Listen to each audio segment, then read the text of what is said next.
no surprise to you that Africa is a place with a vast wealth of entertainment, arts, and history through which the world can be inspired. I'm Dina Eastwood, and I love Africa. It may surprise you to learn that I'm actually of African ancestry. My father's half African and half Japanese, and my mother is of European descent. When my husband Clint went to South Africa and shot the movie Invictus, I learned more than I ever imagined, and that's why I'm here today. Do you hear? Listen to your country. This is it. This is our destiny.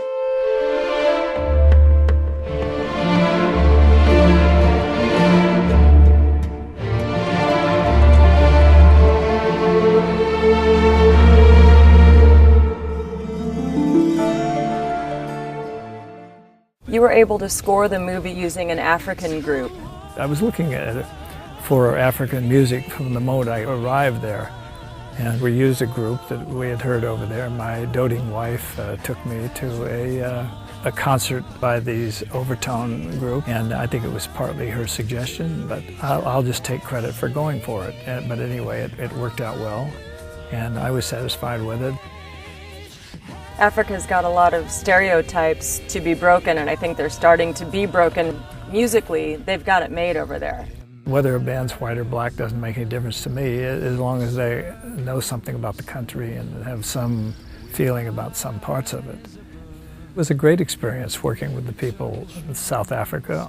It's a wonderful nation with wonderful possibilities. I hope it all comes out good for them. I've joined with a special group of producers who've shot all around the world, and they know what you already know. Not enough African film and television programming is actually seen outside of Africa. We will provide a prestigious series of major interest to people everywhere, one that will eventually work its way into children's schools and universities.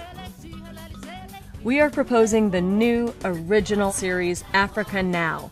It'll showcase a variety of inspirational artists and filmmakers who are working to overcome the many challenges that face Africa today. Artists like Prudence, a disabled singer from Zimbabwe. Roger Ross Williams, the first African-American director to win an Oscar. And Skin, the true story of a dark-skinned girl born to two white-looking parents during the apartheid era.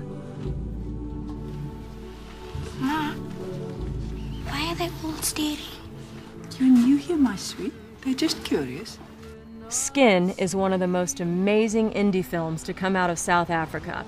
It stars Oscar-nominated Sophie Okonedo, Sam Neill, and Alice Krieg. Skin is an amazingly heartwarming true story of reconciliation and forgiveness.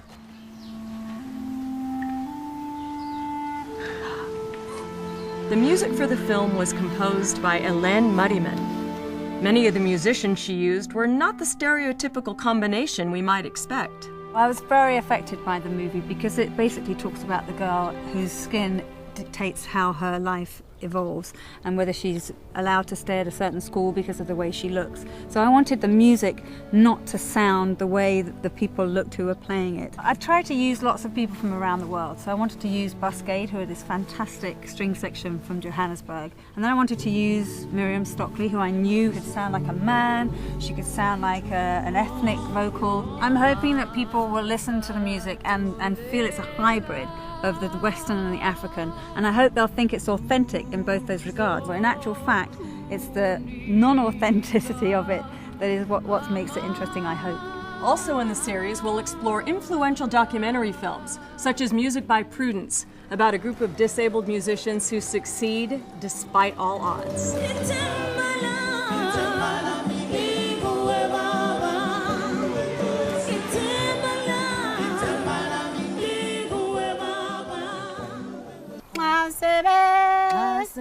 Bizwa phezulu,